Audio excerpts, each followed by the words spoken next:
Living in a small southern town, you get used to the way things are. I grew up as a military brat, so my childhood memories are a blur of packing, unpacking, and getting settled. It had been 7 years since we arrived, and nothing but the grace of God would make me move again.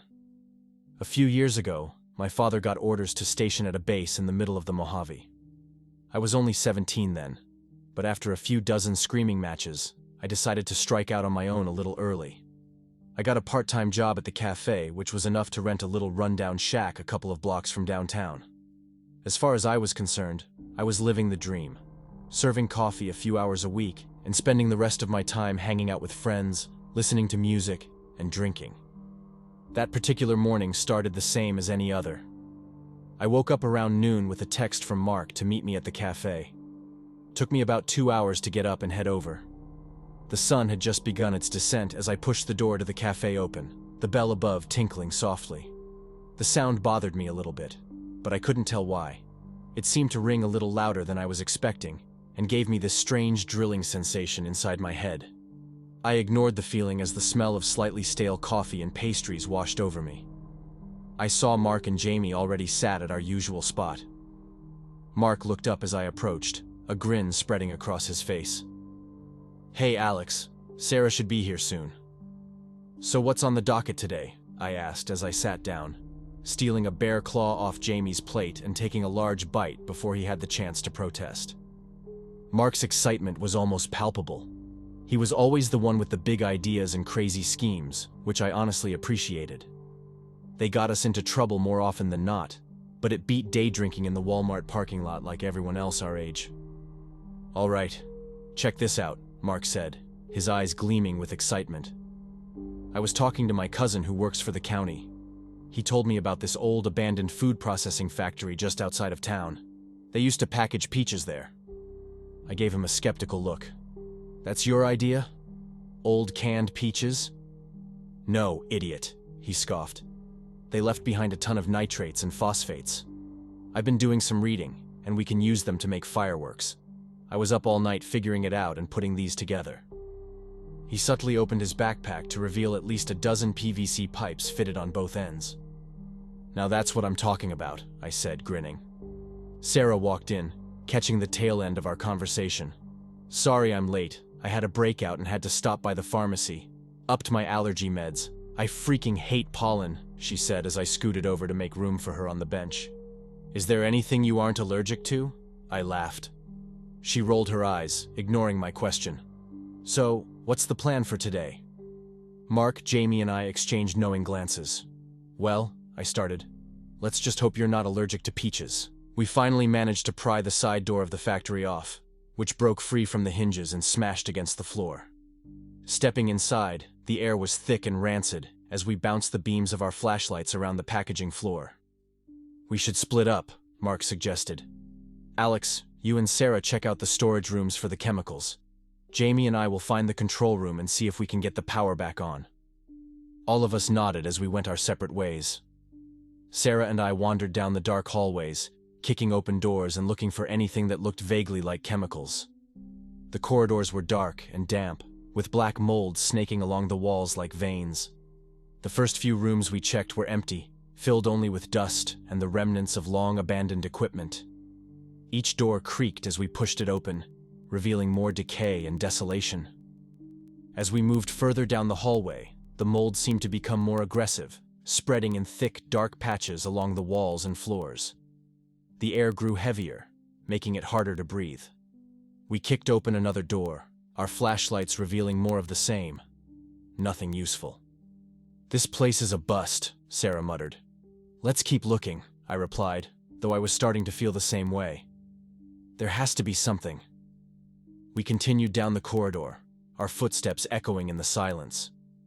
As we approached the end of the hall, something caught my eye. One door stood out, covered in black creeping mold that seemed to pulse and writhe. Tendrils of fungus snaked out from the edges, reaching out into the hallway. "Sarah, look at this," I said. She turned to see what I was pointing at, and her eyes widened. "That's different." We approached the door cautiously as the tendrils moved and swayed. With a deep breath, We each grabbed one side of the door and pulled. It resisted for a moment before giving way, the mold snapping and tearing as we forced it open. The smell that hit us was overpowering, a mix of rot and decay that made my eyes water. Inside, our flashlights revealed a horrifying sight. At the back of the room sat several pallets with dozens of boxes of peaches each. But it was what grew from these boxes that will haunt my nightmares till my dying day. The entire back wall was consumed by a towering, monstrous fungal mass. Thick, fleshy stalks jutted out from the base, climbing nearly to the ceiling. The surface of the fungus glistened with a slimy, wet sheen, appearing almost like rotting flesh under our flashlight beams.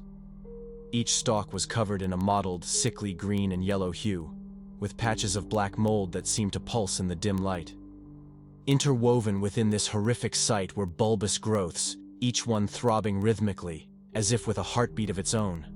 They resembled obscene, overgrown tumors, ready to burst at the slightest touch. Long, sinewy tendrils extended from the main mass, creeping over the boxes and along the floor like the fingers of some malevolent creature, seeking out any life to ensnare. The tendrils near the door twitched, slowly inching their way toward us as if aware of our presence. The air was thick with spores, glimmering in the light like tiny stars, each one a potential harbinger of decay and death. "Oh my God," Sarah whispered, her voice barely audible over the sound of our own breathing. "What is that thing?" We stood there, frozen in shock and disgust, before I slammed the door shut. "Let's get the hell out of here," I said. We hurried back down the corridor, our footsteps echoing in the oppressive silence. The lights in the facility flickered on, casting a blinding white light. I heard a bubbling, groaning noise emanate from behind the fungal door, sending a wave of nausea through my body. We met back up with Mark and Jamie in the main area and quickly told them what we saw. "Yo, that sounds sick," Jamie exclaimed. "We should blow it up. I found the chemicals in the control room and these bad boys are ready to go," he said, holding up a pipe bomb. "Yeah," Mark agreed, his eyes alight with excitement. "We'd be doing the world a favor, getting rid of that thing." Sarah shook her head, her face pale. "No way, I'm not doing this. That thing, it's not normal. We need to get out of here and call someone who knows what they're doing." Jamie frowned. "Come on, Sarah. Don't be a buzzkill. This is a once-in-a-lifetime chance to do something epic." "Epic?" Sarah snapped. "That thing is dangerous. We don't know what we're dealing with. I'm not risking my life for some stupid joke." Mark stepped in with a grin. "All right, let's all calm down. If you're scared, you can just let the men handle it." Sarah crossed her arms. "Fine, but I'm staying here." "Suit yourself," Jamie said, shrugging. "But we're not leaving without taking care of that thing." "All right, let's do this," Mark said, looking at Jamie and me. "We'll be quick. Sarah, stay here and keep an eye out." The hallway looked completely different in the fluorescent lighting. I could see now that each vein of fungus emanated from that single door, like a spiral portal threatening to suck us in. "Let's make this quick," I whispered, glancing back at Jamie and Mark. "We light the bomb, throw it in, and get the hell out of here." Jamie nodded, holding the pipe bomb tightly in his hand. "Ready when you are." We reached the door, and the tendrils of fungus seemed even more aggressive, writhing and pulsing as if aware of our presence. The air was thick with spores. "On 3, I whispered, gripping the edge of the door. 1, 2, 3. We yanked the door open, the mold snapping and tearing as it gave way. The smell of rot and decay hit us again, making my eyes water. The monstrous fungal mass loomed before us, its bulbous growths throbbing rhythmically. Jamie lit the fuse and threw the bomb as hard as he could inside. It struck one of the orbs, which burst, shooting a fine white mist into the air. "Run!" I shouted, slamming the door shut. We turned and sprinted down the hallway. The explosion sounded behind us, the shockwave lifting me off my feet and sending me tumbling to the ground. Living in a small southern town, you get used to the way things are. My parents were in the army, so we moved a lot. But now, I'm staying put. I woke up around noon and got a text from Mark to meet at the cafe. The smell of slightly stale coffee and pastries greeted me as I arrived. The bell's ring seemed off, giving me a small headache. I ignored it and slid into the seat across from Mark and Jamie. "So what's on the docket today?" I asked, stealing a donut off Jamie's plate. "Going to go to an old peach factory and get some chemicals. I need to make some fireworks," Mark replied, subtly revealing some pipe bombs in his bag. Sarah walked in towards the tail end of our conversation and silently stood next to our table. The three of us glanced at each other, unsure of how to proceed. "Sarah," I finally started, "are you okay?" Yeah," she replied. "Are you guys feeling okay?" We exchanged uneasy glances. "Yeah, we're fine," I said. After a moment, she shook her head and sat down as we continued our plans. That evening, we broke into the peach factory. We found this disgusting, gigantic fungal growth coming out of some boxes of peaches, and we blew it up with some pipe bombs. The next day, I woke up around noon and got a text from Mark to meet at the cafe. The smell of slightly stale coffee and pastries greeted me as I arrived. The bell's ring seemed off, giving me a small migraine. I ignored it and slid into the seat across from Mark and Jamie. "So what's on the docket today?" I asked, stealing a maroon off Jamie's plate. "Going to go to an old peach factory and get some chemicals. I need to make some fireworks," Mark replied, subtly revealing some pipe bombs in his bag. Sarah walked in towards the tail end of our conversation and silently stood next to our table. The three of us glanced at each other, unsure of how to proceed. "Sarah," I finally started, "are you okay?" Yeah," she replied. "Not really. Are you guys feeling okay?" We exchanged uneasy glances. "Yeah, we're fine," I said. After a moment, she shook her head and sat down as we continued our plans. That evening, we broke into the peach factory.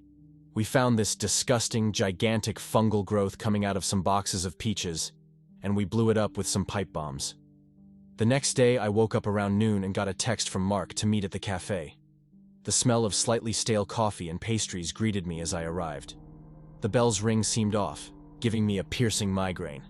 I ignored it and slid into the seat across from Mark and Jamie. "So what's on the docket today?" I asked, stealing a bagel off Jamie's plate. "Going to go to an old peach factory and get some chemicals. I need to make some fireworks," Mark replied, subtly revealing some pipe bombs in his bag.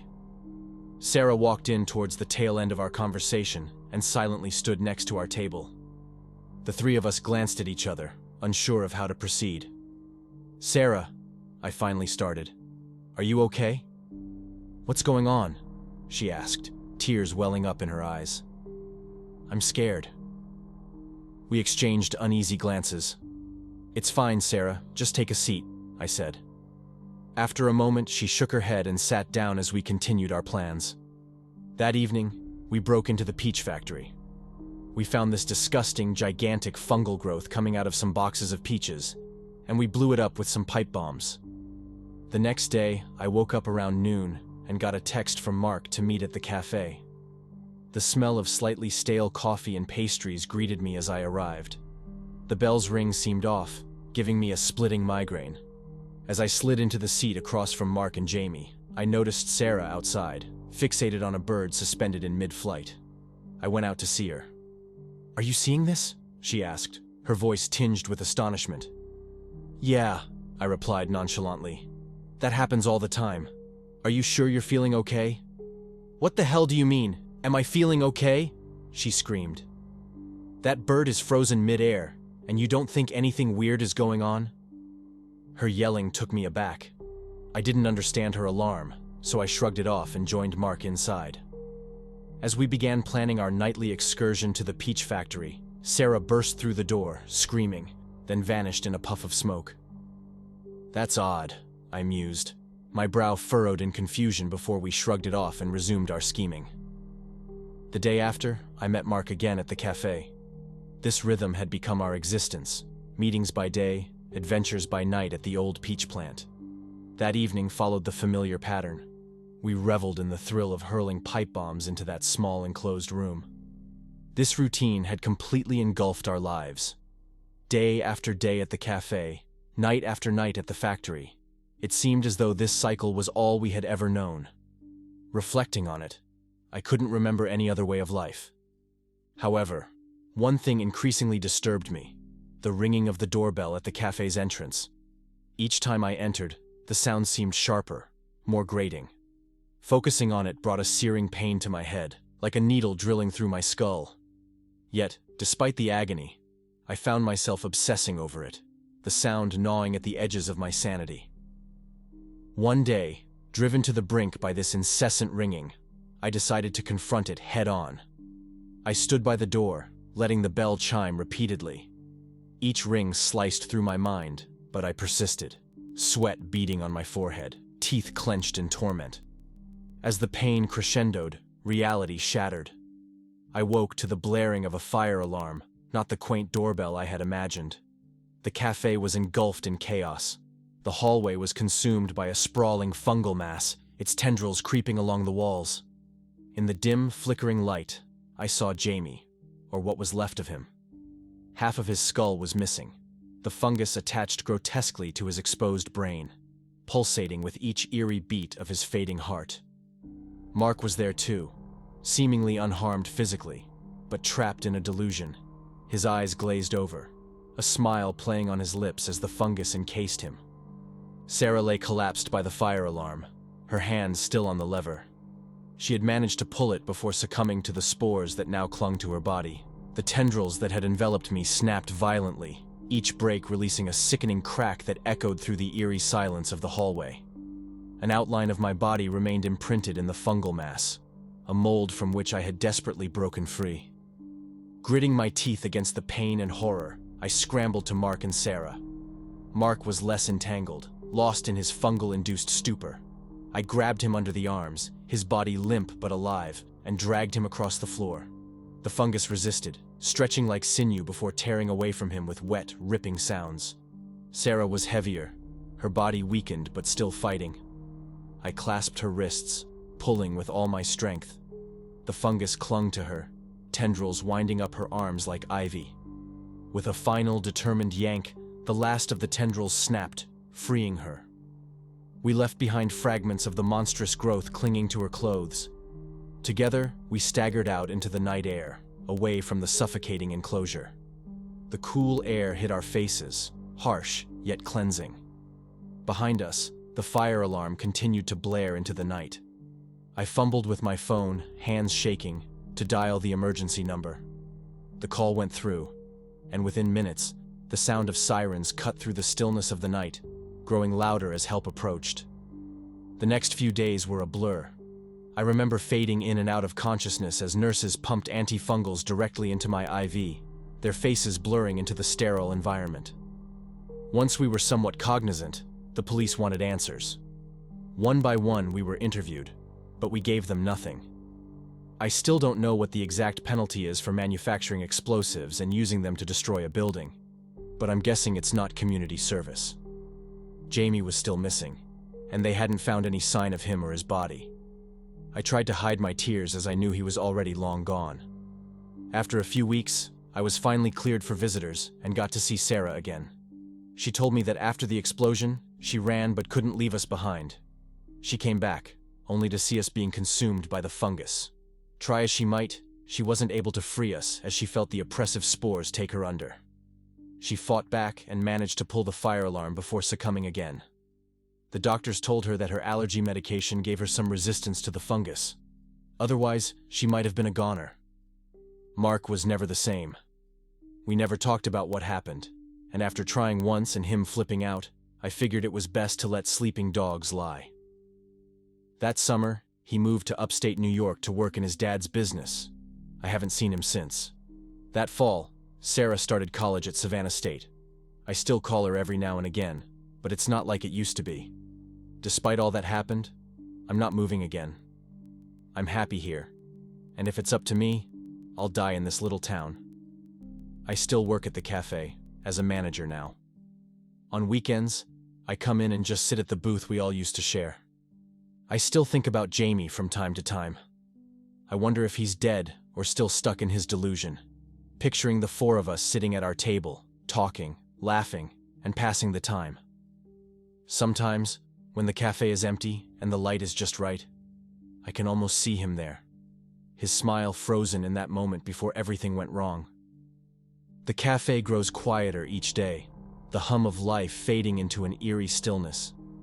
My skin feels different, as if the air itself whispers secrets I can't quite grasp. The itching that started as a minor annoyance has intensified, becoming a constant torment.